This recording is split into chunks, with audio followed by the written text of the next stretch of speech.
ഓബദ്യാവ് 1 മുതലുള്ള വാക്യങ്ങൾ. ഓബദ്യാവ് 1 മുതലുള്ള വാക്യങ്ങൾ. ഓബദ്യാവിന്റെ ദർശനം. യഹോവയായ കർത്താവ് ഏദോമിനെക്കുറിച്ച് ഇപ്രകാരം അരുളിച്ചെയ്യുന്നു. നാം യഹോവയിങ്കൽ നിന്ന് ഒരു വർത്തമാനം കേട്ടിരിക്കുന്നു. ജാതികളുടെ ഇടയിൽ ഒരു ദൂതനെ അയച്ചിരിക്കുന്നു. എഴുന്നേൽപ്പീൻ, നാം അവളുടെ നേരെ യുദ്ധത്തിന് പുറപ്പെടുക. ഞാൻ നിന്നെ ജാതികളുടെ ഇടയിൽ അല്പമാക്കിയിരിക്കുന്നു. നീ അത്യന്തം ധിക്കരിക്കപ്പെട്ടിരിക്കുന്നു. പാറപ്പിളർപ്പുകളിൽ പാർക്കുന്നവനും ഉന്നതവാസമുള്ളവനും ആർ എന്നെ നിലത്ത് തള്ളിയിടും എന്ന് ഹൃദയത്തിൽ പറയുന്നവനുമായവനെ, നിന്റെ ഹൃദയത്തിന്റെ അഹങ്കാരം നിന്നെ ചതിച്ചിരിക്കുന്നു. നീ കഴുകനെപ്പോലെ ഉയർന്നാലും നക്ഷത്രങ്ങളുടെ ഇടയിൽ കൂടുവച്ചാലും അവിടെ നിന്ന് ഞാൻ നിന്നെ ഇറക്കും എന്ന് യഹോവയുടെ അരുളപ്പാട്. കള്ളന്മാർ നിന്റെ അടുക്കൽ വന്നാലോ, രാത്രിയിൽ പിടിച്ചുപറിക്കാർ വന്നാലോ, നീ എങ്ങനെ നശിച്ചുപോയിരിക്കുന്നു? അവർ തങ്ങൾക്ക് മതിയാകുവോളം മോഷ്ടിക്കയില്ലയോ? മുന്തിരിപ്പഴം പറിക്കുന്നവർ നിന്റെ അടുക്കൽ വന്നാൽ അവർ ഏതാനും കാലാപ്പഴം ശേഷിപ്പിക്കയില്ലയോ?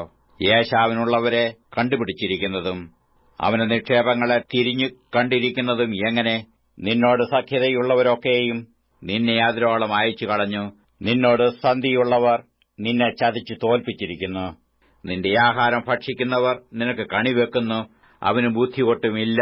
അന്നാളിൽ ഞാൻ ഏദോമിൽ നിന്ന് ജ്ഞാനികളെയും ഏശാവിന്റെ പർവ്വതത്തിൽ നിന്ന് വിവേകത്തെയും നശിപ്പിക്കും എന്ന് യഹോവയുടെ അരുളപ്പാട്. ഏശാവിന്റെ പർവ്വതത്തിൽ ഏവനും കൊലയാൽ ഛേദിക്കപ്പെടുവാൻ തക്കവണ്ണം തേമാനെ, നിന്റെ വീരന്മാർ ഭ്രമിച്ചുപോകും.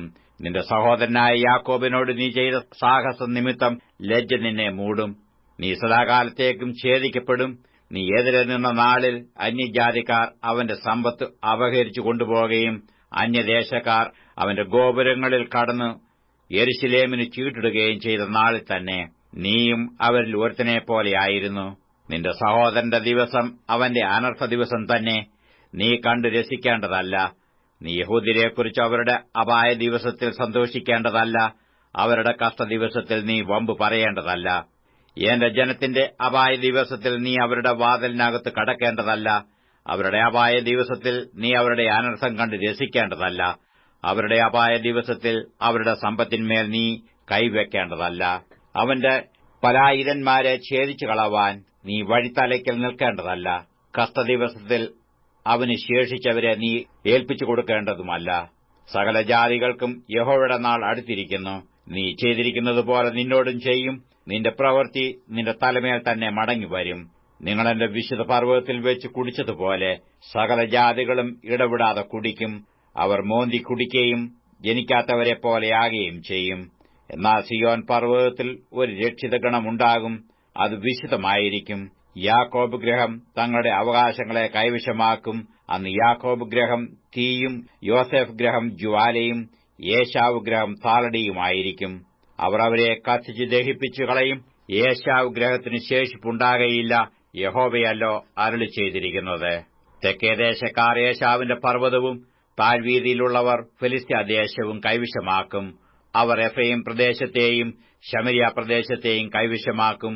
ബെന്യാമീനോ ഗിലെയാദിനെ കൈവശമാക്കും.